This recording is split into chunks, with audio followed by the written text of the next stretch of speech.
Books, books. I like books. I'm gonna read them all. Hi readers, Chris here. Welcome to my channel where I review fantasy, Stephen King, all sorts of books, and today I'm going to be doing a review on Divine Rivals by Rebecca Ross. First of all, before I jump into this, can I just say that this is the most gorgeous edition of this book. I did get this book from an Owlcrate Book Box, and this is the first book they've ever done with these stenciled edges, which are just so pretty.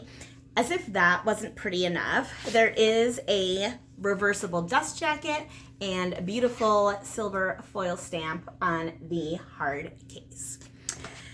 This is my second Rebecca Ross book. The first one I read was Dreams Lie Beneath, which I really enjoyed. And this one I think I even liked better. So if you're not familiar with the story at all, we have a young girl. Her name is Iris Winnow, and she works at one of the local newspapers.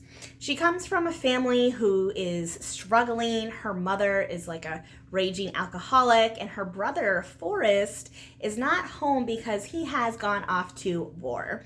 Because in this world, there is a war, but not just any war. There is a war between these gods.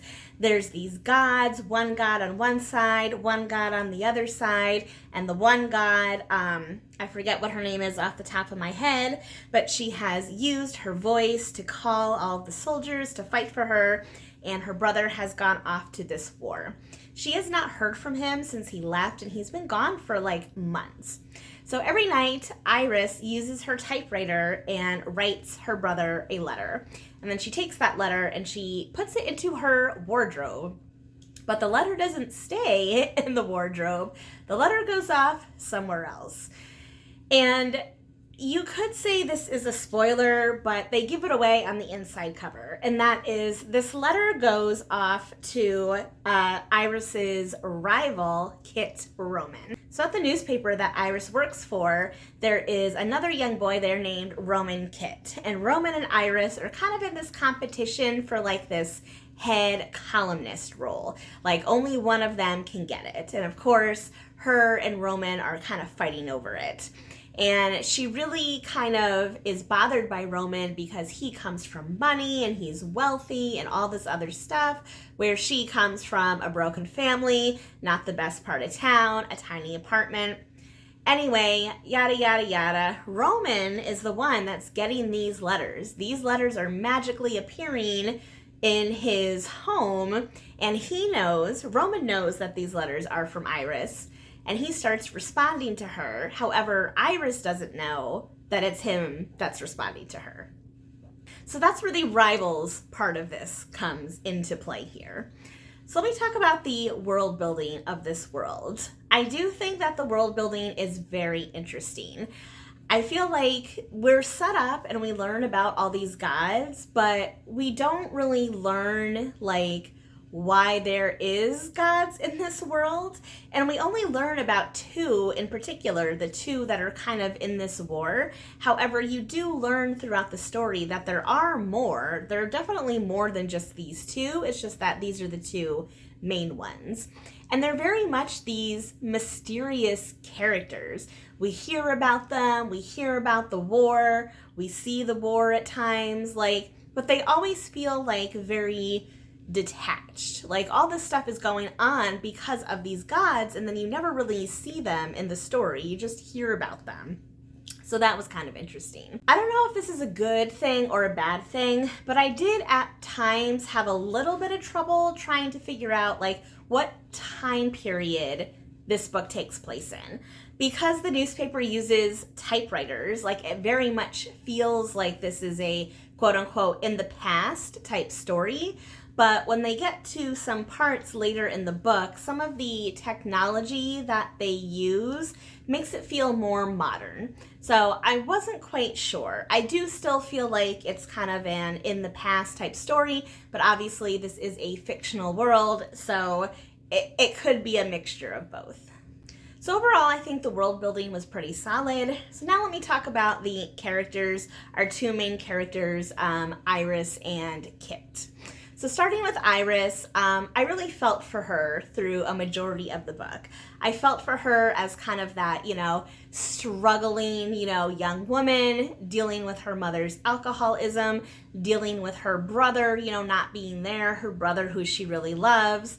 Like, I really felt for her. I really felt for her. And it becomes very apparent early on in the book that the things that Iris is writing about at the newspaper, aren't really what she's passionate about. So she does go on a bit of a self-discovery journey, both finding out what she's passionate about, finding out what, makes her heart soar. Hint, hint, it's a YA fantasy. Of course, there's a romance. You can probably guess who it is. But I feel like Iris is a solid character. I would say there's not anything particularly mind-blowing about her character. She is a pretty standard YA fantasy female, but I think I did like her slightly better than some other YA fantasy characters because I do feel like she actually learns something. She does actually learn something, and she does actually change during the course of the story, which doesn't always happen in these types of stories. And then we have Roman Kit. And he's just a lovely character, we can tell very early on, especially in the way that he interacts with Iris, that of course he is in love with her, of course. And I actually don't mind their romance in this book. I don't mind. It does happen very quickly, but also at the same time, takes a little while to get going. But then once it does get going, things escalate very quickly. But I think Roman is just a really nice guy. Even though he comes from money and he comes from wealth and privilege and power, I still feel like he's a really decent person, really down to earth, really genuinely cares about people. And I think he's just a wonderful character, and really, with Iris, with the struggles that she has, he's a really good person for her to lean on. So I think they make a really cute couple. As with typical YA fantasy, there are a cast of side characters, but I have to say, I don't think any of the side characters really made a huge impression on me. I would say the one thing I think this book was missing is that it doesn't have any comic relief. There's some very serious things that happen, and it even gets a little dark, towards the end, and there's no comic relief. And I feel like if there had been just, one character who provided, just a smidge of comic relief, that would have put it over the top for me. So now let me talk about the plot. So the plot of this book, when I was reading it, I actually felt was very surprising. The first half of the book takes place in the town where Iris and Kit are both working at the newspaper. And about halfway through the book, though, it totally changes. Iris and Roman, go off to war to report on the war, and things just keep escalating from there. I did not expect that to happen, and there's a lot of things in the plot that I did not expect to happen. I think this book does a really good job of keeping the plot moving, keeping the information flowing, and keeping you invested so that you want to find out what happens and you want to find out more. So I had a really great time reading this book. I found it a really quick read because I kept wanting to know what happened, and that helped me move through it pretty quickly. Also, side note, this book did come with a little bookmark, which I think is super cute and also helped me get through the book. The only thing about the plot that kind of annoyed me a little bit was the end. Unfortunately, this book does end on a cliffhanger. There are a couple things that are resolved. It's not a total hard stop. It's not a total cliffhanger. There are some plot points that are resolved, but there's a lot that are not. So unfortunately, if you are someone that does not like cliffhangers, I would recommend waiting till the next book comes out so that you can read them back to back. I really dislike when the first book in a series ends on a cliffhanger, because it's basically telling you it doesn't matter that you read this book, you're gonna have to read the next one if you want to find out what happens. And I really dislike that.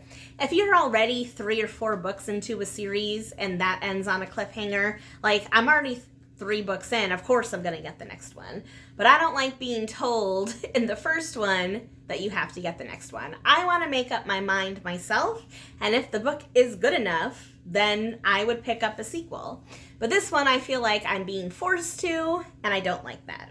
However, I did like this book enough that I would pick up the sequel because I do want to know what happens. So just to wrap this up, the world building is decent. It's not like mind-blowing, but it's very solid. The main characters are really great. The side characters are, average. And then the plot, I think, is really, really good, except for that cliffhanger ending. So overall, I did really enjoy Divine Arrivals. Having this be the second book by Rebecca Ross that I liked, I definitely want to try more of her books, and I definitely want to read the sequel whenever it comes out. So that is all for me today. So now I want to know from you, have you read Divine Rivals? Have you read any other Rebecca Ross book? Let me know in the comments section below. And as always, if you like this video, please give it a thumbs up. If you're not already, please subscribe to my channel for more bookish stuff coming your way soon. All right, everyone, happy reading.